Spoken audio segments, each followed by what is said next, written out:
नमस्कार, आपके साथ मैं हूं रीमा प्रसाद। स्वागत है आपका हमारे बेहद खास प्रोग्राम में जिसका नाम है इट सिविलाइज। इस प्रोग्राम में आज हम बात करेंगे सीएम अशोक गहलोत के मारवाड़ दौरे की। कांग्रेस का मिशन 25 पूरा करने के लिए गहलोत मैदान में उतर चुके हैं और आज मारवाड़ में एक के बाद एक उन्होंने 3 जनसभाएं की। गहलोत ने जनसभाओं में जहां कांग्रेस सरकार की 100 दिन की उपलब्धियां जनता के सामने रखी, तो वहीं बीजेपी और मोदी सरकार पर जमकर निशाना भी साधा। तो वहीं प्रत्याशी बनने के बाद सीएम गहलोत के पुत्र और कांग्रेस प्रत्याशी वैभव गहलोत भी जोधपुर पहुंचे, जहां रेलवे स्टेशन पर वैभव का जोरदार स्वागत हुआ। वैभव ने आज से अपना चुनाव प्रचार भी शुरू कर दिया है और फर्स्ट इंडिया से बातचीत में जीत का दावा भी किया है। तो शुरू करते हैं आज का ये सिलसिला।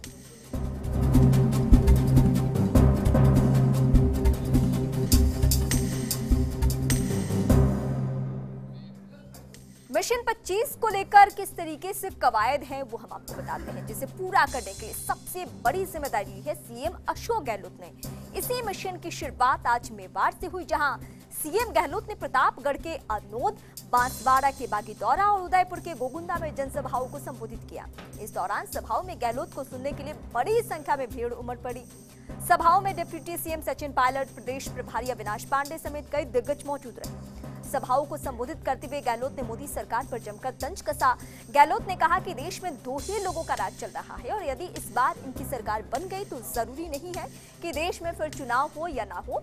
गहलोत ने कहा कि मोदी जी मन की बात कहते नहीं थोपते थे, मोदी जी मन की बात कहते नहीं थोपते थे, जबकि राहुल गांधी जनता के मन की बात सुनते हैं। इस दौरान गहलोत ने प्रदेश सरकार के 100 दिन के कार्यकाल की उपलब्धियां भी बताई। वहीं गहलोत ने इंदिरा गांधी और राजीव गांधी का भी जिक्र करते हुए कहा कि उन्होंने देश के लिए काफी कुछ अच्छा किया। पायलट और पांडे ने भी संबोधित करते हुए कहा कि देश के भविष्य के लिए लोकसभा चुनाव बेहद खास है। उन्होंने कहा कि आज देश में गंदी राजनीति हो रही है।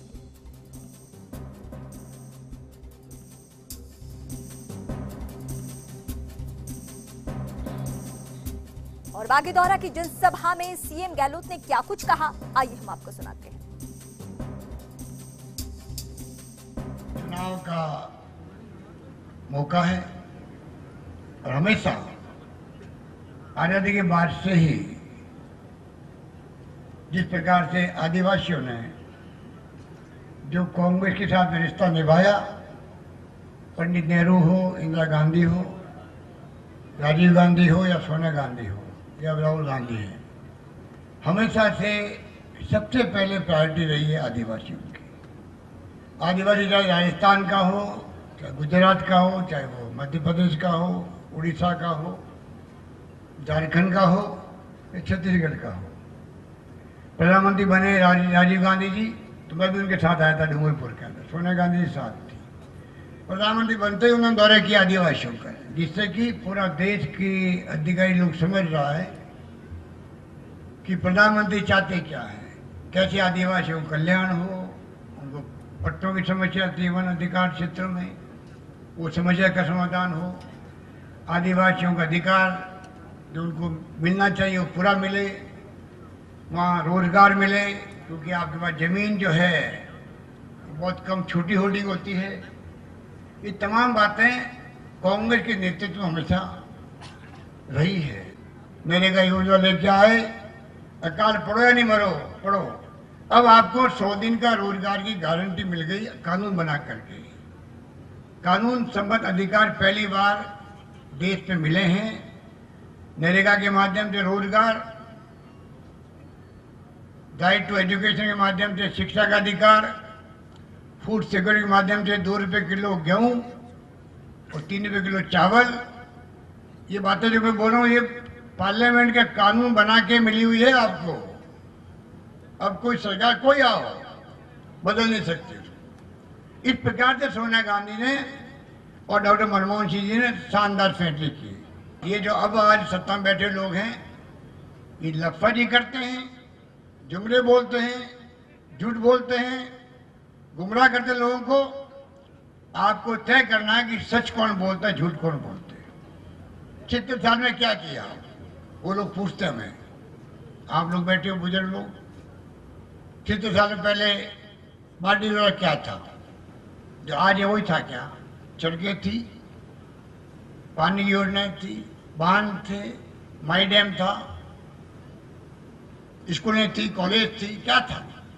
बांसवाड़ा में क्या था, उदयपुर में क्या था, राजस्थान में क्या था, देश में क्या था। 70 साल में जो कुछ हुआ है वो कांग्रेस की देन है। तभी क्या कहते हैं 70 साल में क्या किया। आप सोच सकते हो। इस प्रकार लोग गुमराह करके जो राजनीति की जा रही है देश के अंदर, मीडिया को मजबूरी में दिखाना पड़ता है उन लोगों को मोदी मोदी मोदी, क्योंकि मीडिया के ऊपर इतना दबाव है। कितने वापस सरकार बन गई इनकी, आगे चुनाव भी होंगे कि नहीं होंगे कोई नहीं कह सकता। ये हालात देश में है, पूरा देश डरा हुआ है, घबराया हुआ है, घृणा का माहौल है, नफरत का माहौल है, डर का माहौल है, भय का माहौल है। कोई खुल के बोल नहीं सकता। खुल के बोले वो देश ध्रुवी माना जाता है देश के अंदर। राष्ट्र प्रेमी वो है, हम लोग राष्ट्र प्रेमी नहीं है। यहाँ बैठे हुए लोग हैं राष्ट्र प्रेमी वो है जो बीजेपी के झंडे के नीचे बैठता है। ये उनकी सोच है।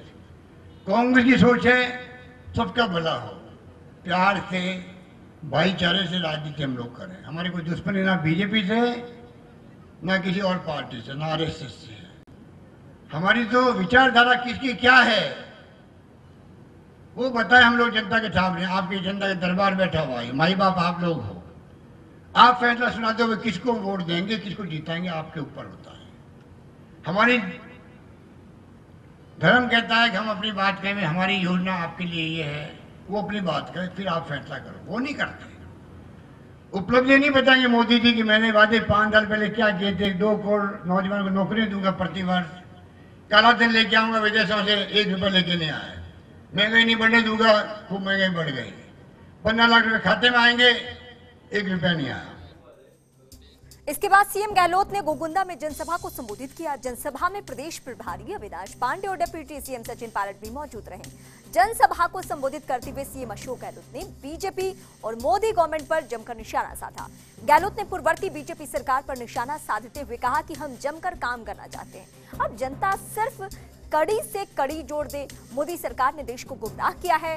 इनके शासनकाल में देश की सीमाओं पर आतंकवाद बढ़ा है। गहलोत ने इंदिरा गांधी और राजीव गांधी के कार्यकाल का भी जिक्र किया और प्रदेश की कांग्रेस सरकार के 100 दिन के कार्यकाल की उपलब्धियां का भी जिक्र किया है। आप देखते हैं कि किस प्रकार से झूठे वादे किए गए। मोदी जी ने ब्लैक मनी लेके आएंगे, 1 रुपया लेके नहीं आए। महंगाई कम कर देंगे, कोई परवाह नहीं करी। किस प्रकार से 2 करोड़ नौजवानों को नौकरी देंगे उसका पता ही नहीं है। इस रूप में उन्होंने धोखा दिया, देश को गुमराह किया, असत्य बोले, जुमले बोले। अब उनकी पोल खुल चुकी है। आज 2 लोग राज कर रहे हैं, नरेंद्र मोदी जी, अमित शाह जी। लोकतंत्र में 2 लोग राज करें ये संभव नहीं है। मंत्रियों की चलती नहीं है, चलने देते भी नहीं हैं। आरएसएस के माध्यम से फैसले होते हैं, कौन मुख्यमंत्री बनेगा, कौन मंत्री बनेगा, कौन सा उनको पोर्टफोलियो मिलेगा। आज एक्स्ट्रा कॉन्स्टिट्यूशनल अथॉरिटी के रूप में आरएसएस है इनके साथ में। तो आप सोच सकते हैं कि जब रिमोट कंट्रोल ही आपके नागपुर से हो तो आप क्या शासन करेंगे। कांग्रेस अध्यक्ष राहुल गांधी जी ने यहाँ से रघु मीणा जी को एक बार पुनः कांग्रेस का लोकसभा के चुनाव लड़ने के लिए उम्मीदवार घोषित किया है।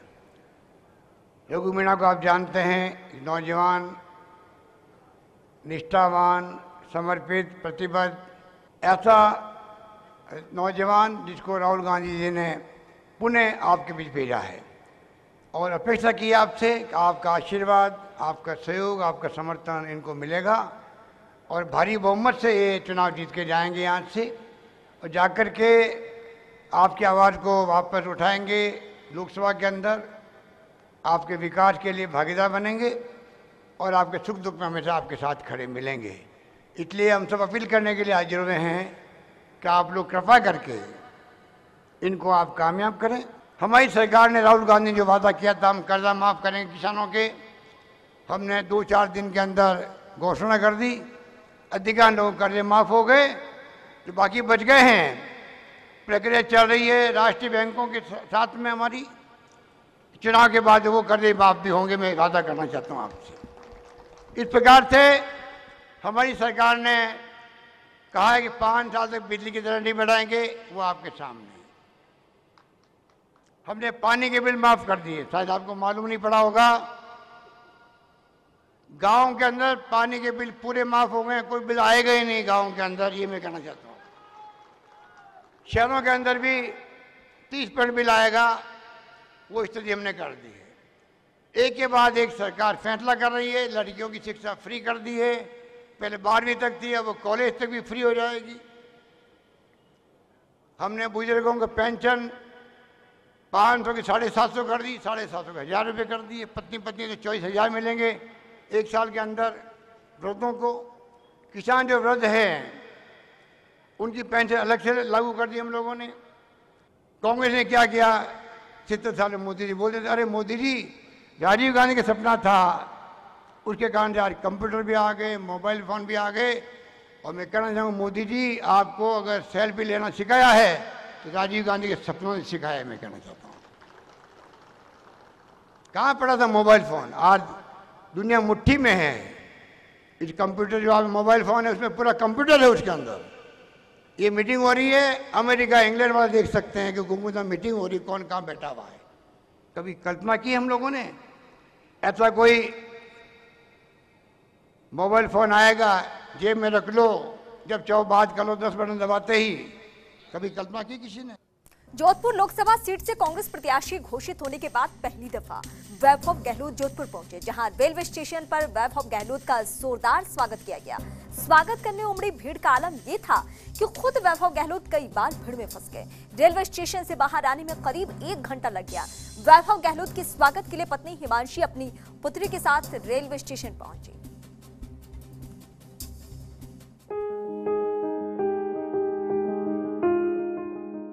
कांग्रेस का टिकट मिलने के बाद पहली बार वैभव गहलोत जोधपुर पहुंचे, जहां वैभव गहलोत का जोरदार स्वागत हुआ। कांग्रेस प्रत्याशी वैभव गहलोत जैसे ही जयपुर इंटरसिटी से जोधपुर के रेलवे स्टेशन पर पहुंचे तो कांग्रेस नेताओं ने वैभव गहलोत, अशोक गहलोत, राहुल गांधी, सोनिया गांधी, सचिन पायलट और कांग्रेस जिंदाबाद के नारे लगाकर पूरे रेलवे स्टेशन को गुंजायमान कर दिया।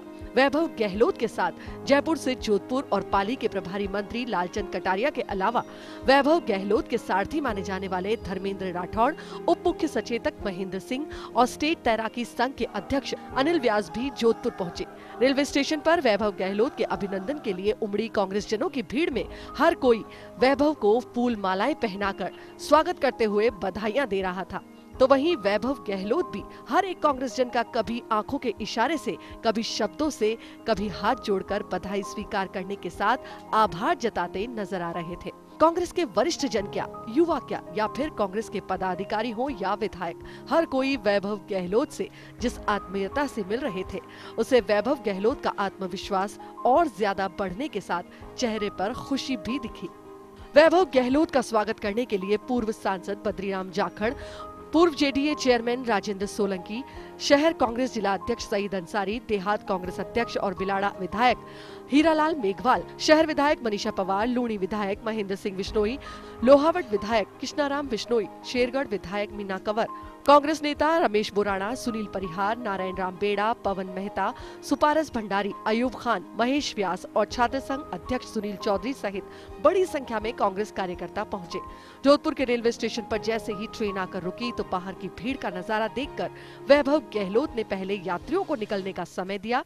उसके बाद जब सब यात्री निकल गए तब खुद बाहर आए। बाहर निकलते ही जिस उत्साह से उनका स्वागत हुआ वो ऐतिहासिक था। वैभव गहलोत के स्वागत में किसी जमाने में पूर्व नरेश गज सिंह और पहली बार सीएम बनकर जोधपुर आए अशोक गहलोत के हुए स्वागत की यादें ताजा होती नजर आई। जोधपुर के रेलवे स्टेशन के बाहर आने तक वैभव गहलोत को माला पहनाने का सिलसिला जारी रहा।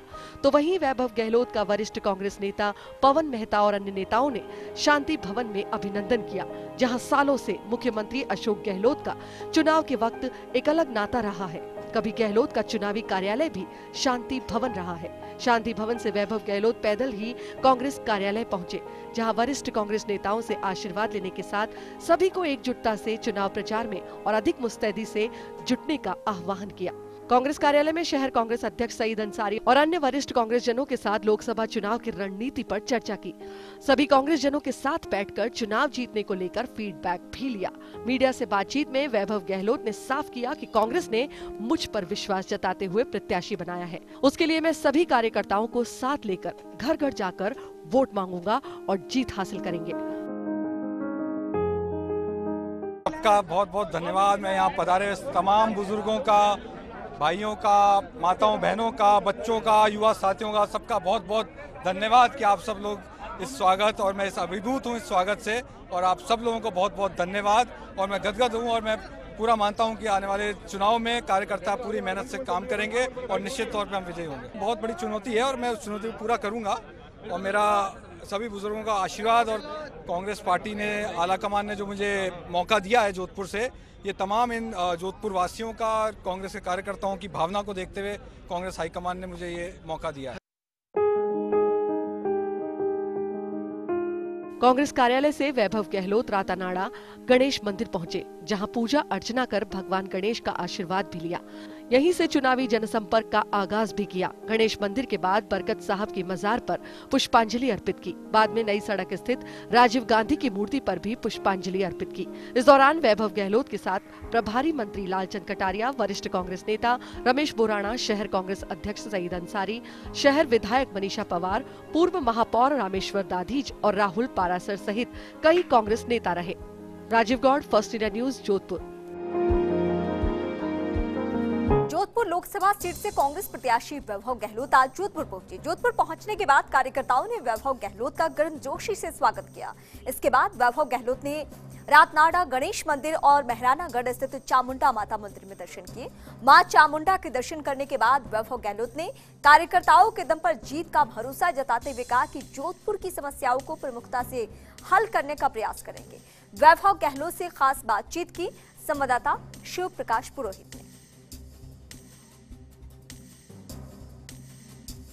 कार्यक्रमों में शिरकत की और उसके बाद यहाँ मेहरानगढ़ चामुंडा माता मंदिर के दर्शन किए हैं। सबसे पहले तो बताएं कि आज जिस तरह का रिस्पांस कार्यकर्ताओं को मिला है, इसको देख करके आप क्या कहेंगे? देखिए, सुबह से जब स्टेशन में मैं तमाम सीनियर लीडर्स का, जो जोधपुर लोकसभा क्षेत्र के हैं, मेरे तमाम युवा साथी, विशेष तौर पर सभी महिला कार्यकर्ता और माताएं बहनें जो इतनी गर्मी में भी सुबह स्टेशन पे सब मौजूद थे, मैं उन सबको पहले तो बहुत बहुत, सभी सीनियर लीडर्स को भी बहुत बहुत धन्यवाद देना चाहता हूं कि आप सब लोगों ने मेरा इतना उत्साहपूर्वक स्वागत किया।